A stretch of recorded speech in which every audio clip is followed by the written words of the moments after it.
Hello my friends and welcome back to Coffee Tea Paper.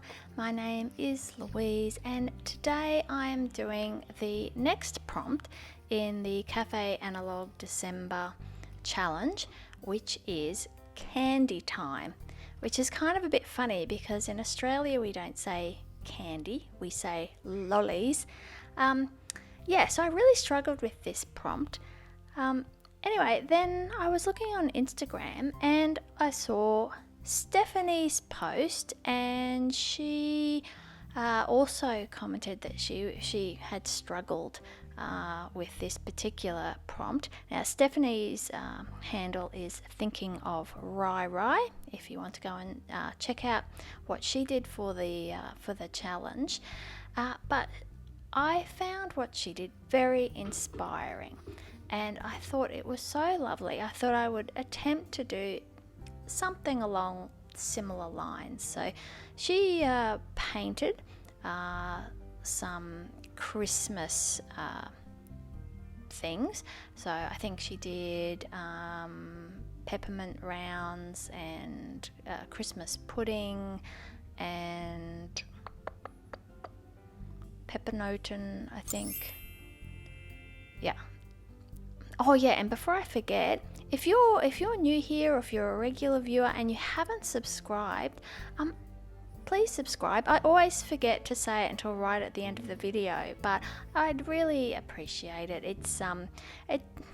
It's nicer when you know that hopefully you have a bit of an audience for what you're creating and spending time editing and choosing music and all of those sorts of things. It's nicer to think that there's someone out there. Anyway, so what I'm doing here is I've done some doodly drawings of some foods and sweet foods that I associate with the Christmas or the festive period. So I'm starting off with my Bicky there that my pen pal Serviana sent me. So Serviana's in Brisbane as well.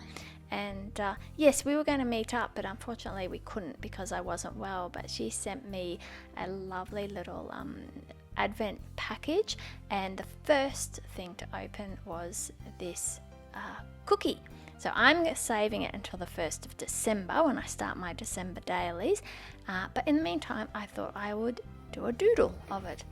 And the other thing I've drawn there is some candy canes, which I can't seem to find at the supermarket, so they're still on my to-buy list. Some rumballs, which I think they're an Australian thing. I'm not sure. So a Sinterklaas speculas and some peppernoten.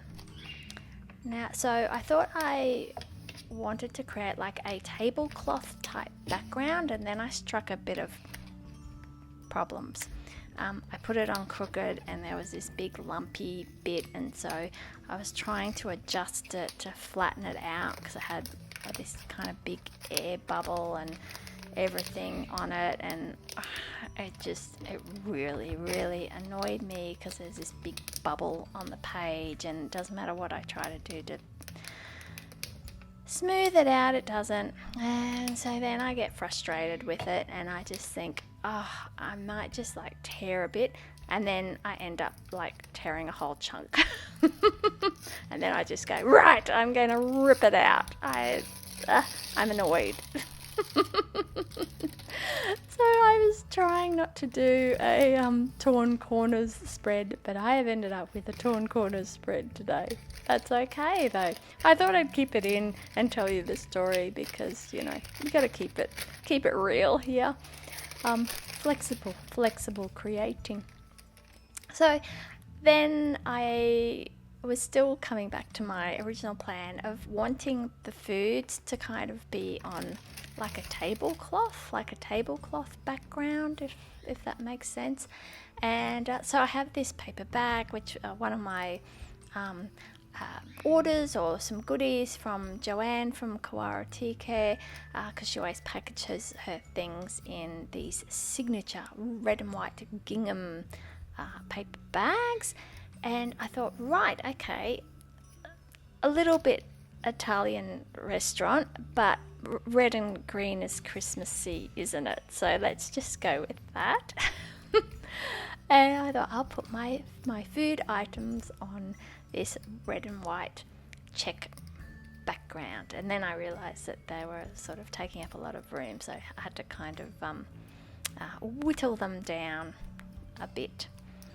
And yes, so my approach with this, which was inspired by Steffani, was to not just think about candy or lollies, because we don't really have them so much at Christmas, but more the sweet foods that I want to either purchase or make, or just that I already have and I want to eat. So I'm just gluing down my different little doodly doodles here, and I'm continuing.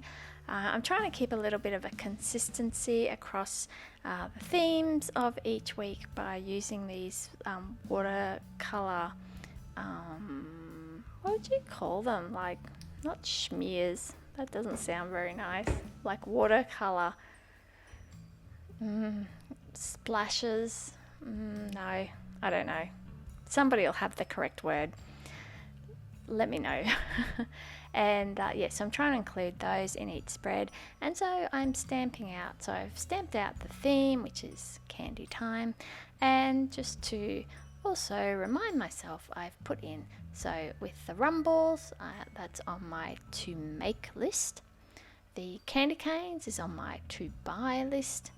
The snowman cookie is on my to eat list on the 1st of December. So I'm actually really looking forward to that. And the peppernoten is on my what have I written? To wish for, because I haven't seen them here in Australia, so it's been quite a while since I've had them, but they're really nice. They're like little spicy, like miniature spicy biscuits. Yeah, they're tasty. They've got different kind of spices, like sort of ginger and nutmeg, and I think like pepper and like star anise or something like that. So yeah, I haven't actually seen any. And then on my other to make list, which I want to make sooner rather than later, is Sinterklaas, speculaas Sinterklaas. And speculaas is a Dutch, very typical Dutch biscuit with full of spices once again. And I actually have I have a recipe, and I have my own speculaas wooden mold, and so you make up the dough, and it's quite similar to gingerbread dough, the way it behaves, and then you press it into the wooden mold, and then you take it out, like you turn it out onto a baking sheet, and then so you don't bake it in the mold, and then you bake it in the oven, and it rises, like it sort of puffs up a little bit, but not too much, so you can still see the pattern from the timber mold. So I've got a few. I've got Sinterklaas, and I've got a windmill, and I've got a man and a woman in like traditional clothing, and yeah, it's really fun. It's really fun to make. And these big sort of people figures are called ties, and yeah, but they're essentially like just oversized speculaas biscuits. Some people put almonds, like I was going to say bleached. That's really not right, is it? Not bleached. Blanched. That's right. Blanched almonds in them. which is a really nice touch, but because we have nut allergies in our house, no nuts for us on our Sinterklaas speculars. And then I thought I'd finish off with this starry sparkle stamp, but I'm using the chestnut brown ink from Shachihata because I wanted it to look a bit kind of like crumbs. Yeah, that kind of thing.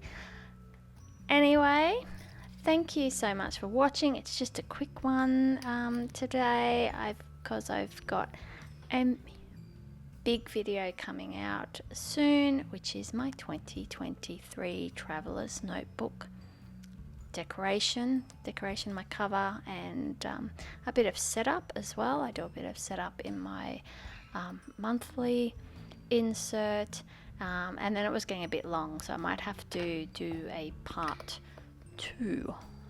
The other one might have to be part 1, and then I have a part 2 perhaps. We'll see. But yes, so thank you for joining me here. Tell me what you think, and also I'd love to know what your favorite Christmas treats are. Not necessarily candy, not necessarily sweet, but just your favorite Christmas foods that you associate with the festive period into December. And yeah, thank you for watching, and I will see you next time. Stay happy, stay healthy.